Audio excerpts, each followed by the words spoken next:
이 아침에도 천국을 향해서 힘차게 달려가시길 바랍니다. 오늘은 우리가 신명기 28번째 시간으로 부지런히 가르치라 라는 제목으로 같이 말씀을 나누도록 하겠습니다. 아이들이 공부를 할 때 가장 중요한 건 반복입니다. 아이들은 반복하는 걸 별로 좋아하진 않지만 반복을 해야 아이들의 공부의 실력이 자랍니다. 한번 풀고 나면 안다고 생각하지만 시간이 지나면 또 잊어먹기 때문에 주기적으로 계속해서 반복하는 것 참 중요하죠. 그건 국어나 수학이나 영어나 마찬가지죠. 수학도 공식을 알고 어떤 문제를 풀게 되면 동일한 문제를 계속해서 반복해서 풀어서 그것이 익숙해지게끔 풉니다. 영어도 마찬가지죠. 문법이나 단어를 반복해서 계속해서 외워요. 그래야 영어를 해석하거나 독해하거나 아니면 이런 문법적인 것들을 공부할 때 많은 유익이 됩니다. 그건 공부만 그런 게 아니죠. 운동도 마찬가지입니다. 똑같은 동작을 계속해서 반복하죠. 가수들도 똑같은 노래를 계속해서 반복해서 부릅니다. 음식을 먹는 것도 그렇죠. 우리가 하루 3끼씩 지금 몇십 년째 밥을 먹습니다. 반복해서 하루에 3끼를 계속해서 먹습니다. 그렇게 해야만 우리가 살 수 있기 때문에 그렇죠. 그런 것처럼 우리의 영혼도 하나님이 주시는 생명의 양식을 반복해서 날마다 먹어야 됩니다. 그 말씀을 들어야 하고 그 말씀을 우리의 것으로 소화할 수 있어야 되는 거죠. 그래야 우리의 영혼이 살 수 있어요. 그래서 오늘 1절을 보면 하나님께서 이스라엘 백성들에게 가르치라고 명령하신 명령과 규례와 법도라.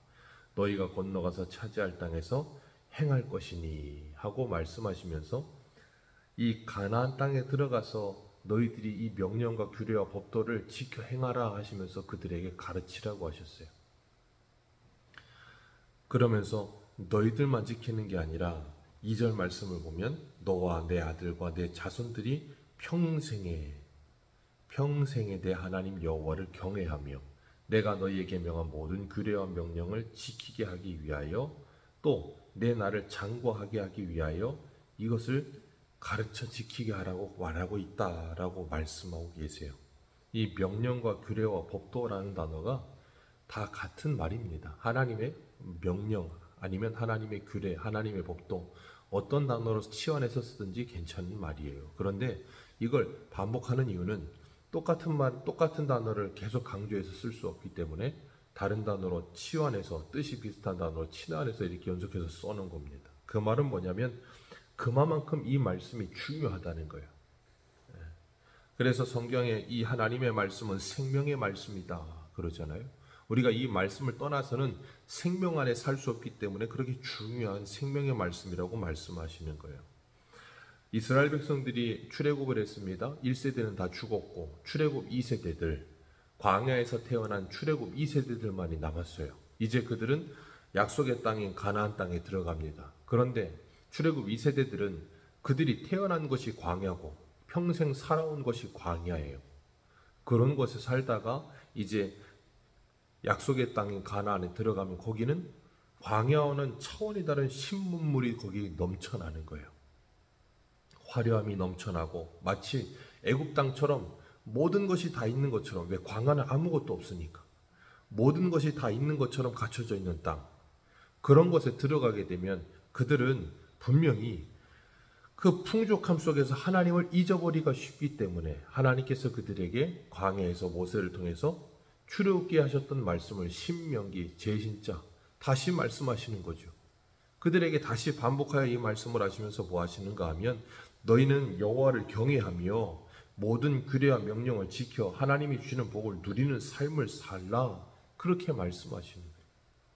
거기 들어가서 눈에 보이는 것들, 너희들이 짓지 않은 집, 파지 아니한 우물, 너희들이 가꾸지 아니한 포도원, 그 모든 것들을 하나님이 너희들에게 다 주시는 것이다. 그러니 그 모든 걸 누릴 때 하나님이 주시는 것임을 잊지 말고 기억하라는 거예요. 그러니까 하나님이 신명기에서 계속 반복해서 말씀하시는 건 딱 하나밖에 없어요. 가나안 땅에 들어가거든 하나님을 잊지 말라예요. 그러니까 신명기를 통틀으면 하나님을 잊지 말고 기억하라예요. 왜 그렇게 말씀하실까요? 가나안에 들어가면 하나님을 잊기가 너무나도 쉽기 때문에. 그래서 3절 말씀, 우리 3절 같이 한번 읽어볼까요? 시작. 이스라엘아 듣고 삼가 그것을 행하라. 그리하면 내가 복을 받고 내 조상들의 하나님 여호와께서 내게 허락하심과 같이 젖과 꿀이 흐르는 땅에서 내가 크게 번성하리라. 아멘. 하나님께서 복을 받고 젖과 꿀이 흐르는 땅에서 크게 번성하게 될 것이다. 그러니 너는 뭐하래요? 이 하나님의 모든 명령과 규례와 법도를 듣고 그것을 삼가하여 행하라. 듣고 행하라. 하나님의 말씀을 듣고 행하라. 그러면 너가 복을 받고 크게 번성하게 될 거다. 하나님께서 이것은 이렇게 말씀하시는 이유가 있어요. 1절부터 2절, 3절까지 계속 반복해서 지금 뭘 강조하시냐면 하나님의 모든 말씀을 듣고 행하라의 강조점이 있는 거예요. 그걸 하면 너희들이 복을 받고 크게 된다.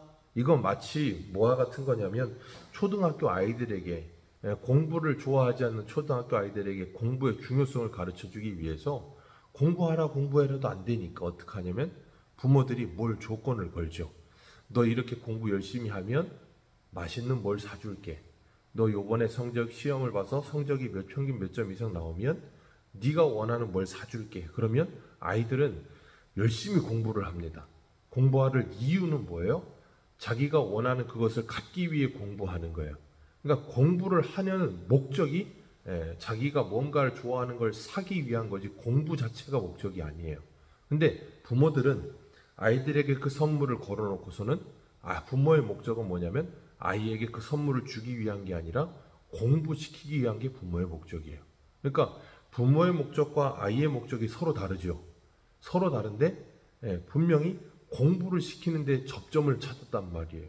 그래서 서로 다른 목적을 가지고 공부라는 곳을 향해 달려갑니다.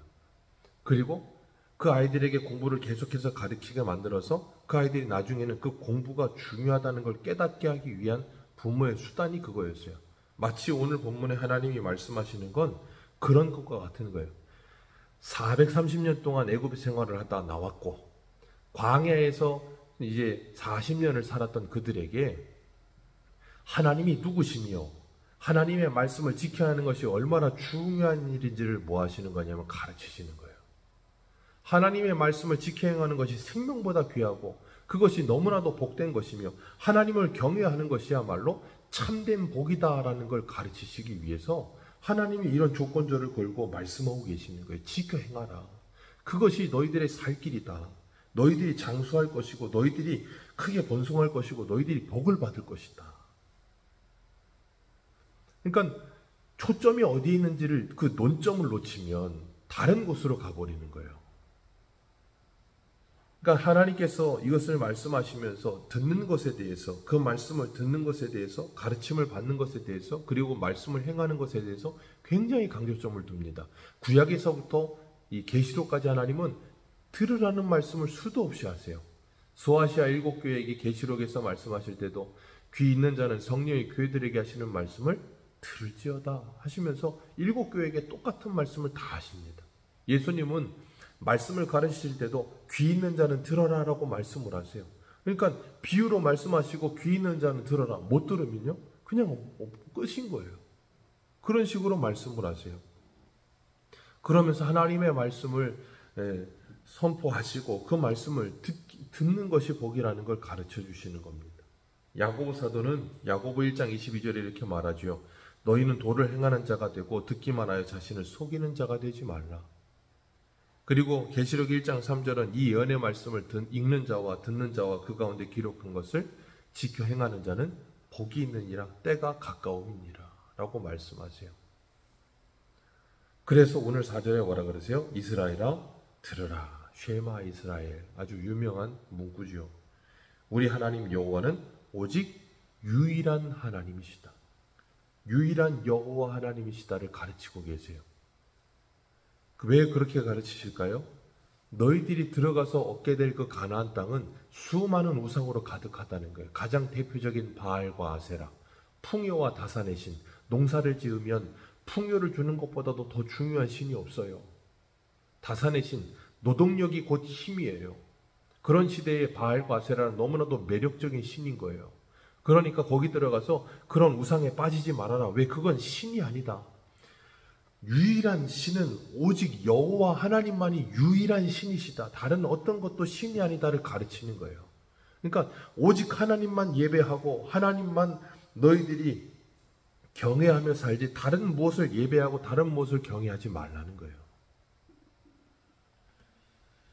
그리고 5절에 하나님을 경외하는 자의 태도에 대해서 이렇게 말씀하세요. 너는 마음을 다하고 뜻을 다하고 힘을 다하여 주 너의 하나님을 내 하나님 여호와를 사랑하라. 그게 하나님을 경외하는 자, 유일하신 하나님을 경외하는 사람의 태도라는 거예요. 마음을 다하고 뜻을 다하고 힘을 다하여 네 전 인격을 다해 하나님을 사랑하라. 왜요? 사랑은 100%일 때 사랑이지 99%는 사랑이 아닙니다. 올인 하는 것이 사랑이지요. 하나님은 그래서 마음을 다하고 뜻을 다하고 힘을 다해 하나님을 사랑하라 라고 말씀하고 계세요. 왜요? 하나님을 사랑하면 그 앞에 있는 1절, 2절, 3절, 4절이 되어지게 될 것이기 때문에 그런 거예요. 아까도 설명을 드린 것처럼 부모가 아이들에게 공부시키기 위해 무언가 상품을 겁니다. 아이들은 공부가 목적이 아니고 그 상품이 목적입니다. 그렇게 그 상품을 위해서 열심히 공부하다 보면 한 번, 두 번 하다 보면 아이들이 철이 들게 되면 어떻게 되냐면 그 공부가 중요하다는 걸 깨달아요.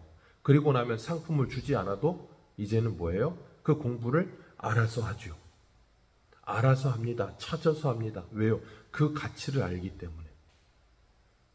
하나님은 그걸 지금 가르치고 싶으신 거예요. 그래서 어릴 때는 열심히 그 조건을 걸어서도 가르치고 그거 잘하고 나면 이제는 사랑에 대해서 깨닫게 되면 그걸 하지 않아도 알아서 하게 될 것이라는 걸 가르치시는 거예요. 그러면서 너는 뭐 하래요? 하나님을 사랑하라. 그리고 6절에 네 마음에 이 말씀을 뭐 하래요? 새겨라.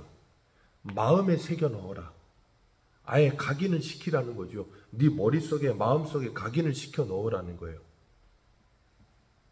그리고 나서 뭐 하래요? 7절에 내 자녀에게 부지런히 가르치라. 네 자녀에게 부지런히 가르치라. 자녀에게 부지런히 가르치기 전에 해야 될 일이 뭐예요? 마음을 다하고 뜻을 다하고 힘을 다하여 하나님을 부모가 먼저 사랑해야 돼요. 그리고 그 하나님의 말씀을 마음에 부모가 먼저 새겨야 돼요. 그래야 7절에 자녀를 부지런히 가르칠 수 있습니다. 부모가 하나님을 마음을 다하고 뜻을 다하고 힘을 다하여 하나님이 자신의 전부가 되어 있지 않은 사람은 절대 자녀를 부지런히 말씀으로 가르치지 않습니다.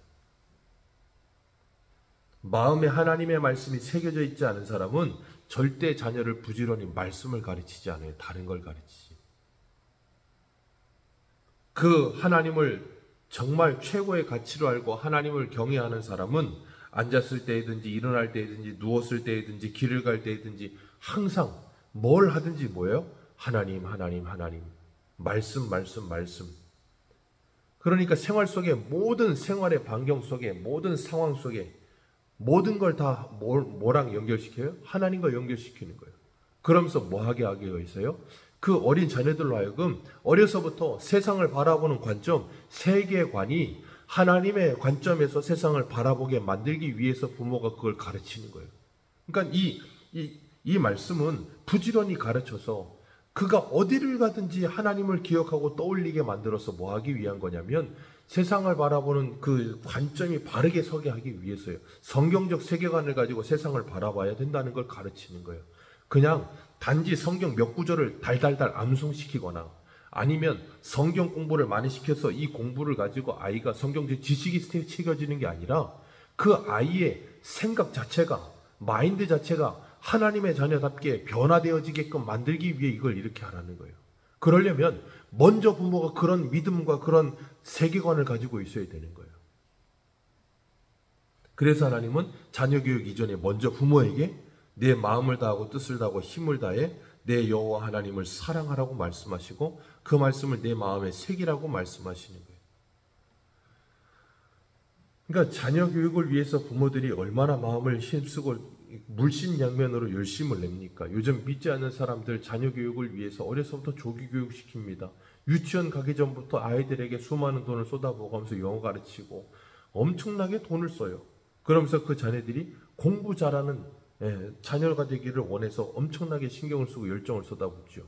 그런 것처럼 그리스도인의 부모들은 자녀들에게 그 자녀가 예수님과 하나님을 믿는 자녀가 되도록 열정을 쏟아부어서 그렇게 가르쳐야 된다는 거예요. 영어 가르치고 수학 가르치고 뭘 가르치는 것만큼 열정적으로 하나님을 가르치지 않으면 그 자녀는 어려서 성경적 세계관을 가지고 이 머릿속에 마음속에 성경적 세계관을 가지고 세상을 바라보지 않고 세상 사람들과 똑같은 마음과 생각을 가지고 세상을 바라본다고요. 그리고 나면 나중에 커서는 더 이상 그 세계관을 넣어줄 수가 없어요. 자녀 교육의 가장 위대함은 하나님을 경외하는 법을 가르치는 거예요. 그거보다 위대한 건 없습니다.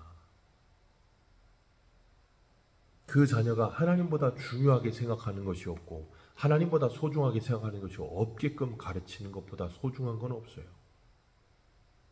근데 그 자녀에게 있어서 삶의 우선순위가 가장 우선순위가 돈과 공부 뭐 그런 것들이 되어 있으면 그 자녀는 망하는 거예요. 1등에 뭔 소용이 있겠습니까? 하나님을 모르는데. 오늘날 그렇게 1등 시켜놓은 아이들이 세상에 나가서 저렇게 사고를 치고 망가뜨려 놓는 거예요. 다음 세대가 아니고 다른 세대죠. 다른 세대가 아니죠. 다른 세대의 다음 세대가 돼버린 거죠.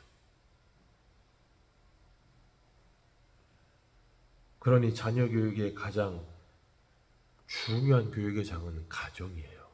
그래서 옛날 어른들은 가정교육, 가정교육 그게 괜히 나오는 말이 아닌 거예요. 자녀 교육은 학교에서 시키는 게 아닙니다. 교회에서 시키는 것도 아니에요. 가정에서 시키지 않으면 그 자녀는 누구를 보고 배우겠습니까?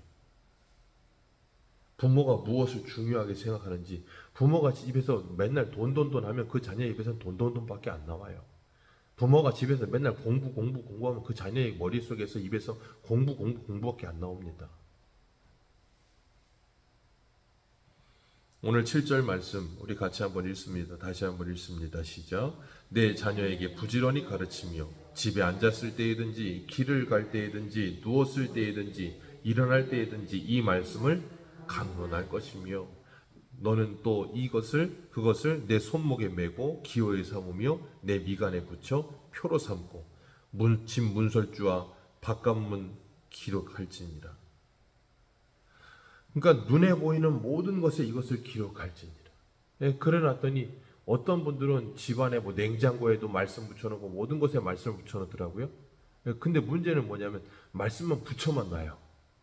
그럼 아무 소용이 없어요. 말씀이 사방에 다 붙어있다 해도 사람들은요 그것에 관심을 두고 그것에 읽지 않으면 사방에 붙여놓으면 그걸로 끝이 인테리어가 돼버리는 거예요.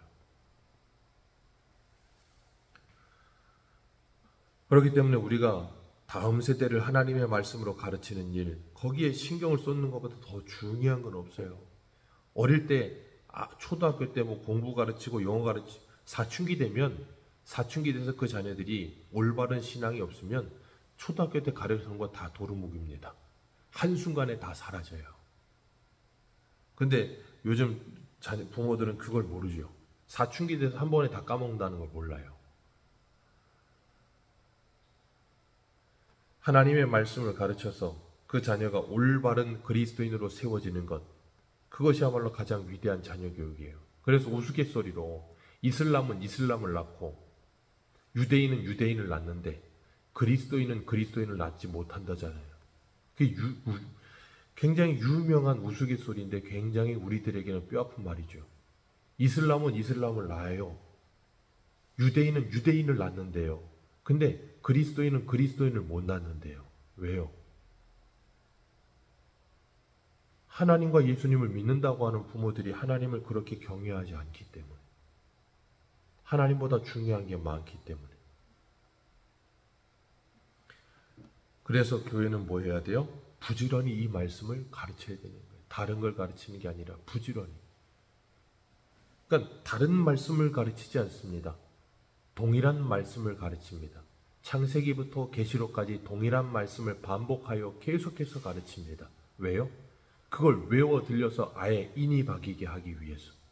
그리고 나면 나중에는 그 말씀이 작동하는 날이 올 거예요. 그 말씀 안에 작동하는 날이 올 거예요. 그렇게 하나님께서 교회와 가정의 다음 세대들을 가르치라. 이건 자녀만이 아니라 신앙의 다음 세대들도, 우리 믿음의 후배들에게도 동일하게 적용되는 말씀이에요. 그래서 마음을 다하고 뜻을 다하고 힘을 다하여 하나님을 사랑하는 마음을 가지고 이웃을 사랑하며 자녀를 대할 뿐 아니라 다른 사람들을 대하며 우리가 누구를 만나든 무엇을 하든 정말 하나님의 그 아름다움을 전할 수 있는 복된 하나님의 사람들로 살게 되시기를 주님의 이름으로 축복합니다. 기도하겠습니다.